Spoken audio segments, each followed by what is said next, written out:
In this case, if I'm considered the chef, what do I eat? Like, what do I ingest that makes me want to make some art? This is going to sound like I'm playing to the room, but this is absolutely true. The thing that feeds me, and it doesn't show up in my work, except it gets referenced or whatever shit, but it's not like I make movies like that because I watch this shit. But the shit that feeds me now the most for the last 10 years are Marvel movies. I love Marvel movies. They're so my jam. It's almost like I get to relive my childhood again. I think that's kind of the point. That's why a lot of adults like them and shit. But in my case, I read all these stories when I was a kid. So I know all this shit like the back of my hand. And I loved it when I was a kid, turning page after page. You know, I love comic book stories and I love superheroes. It's obvious.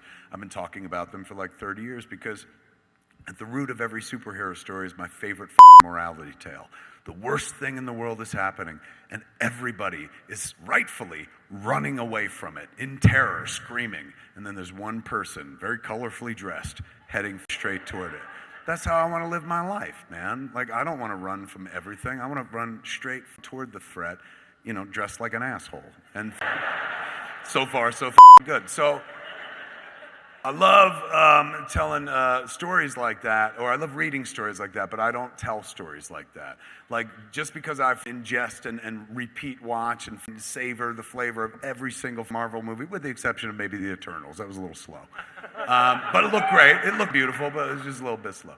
But ingesting all that shit, you would imagine like, oh, he must want to make one of those movies. Not at all. No interest.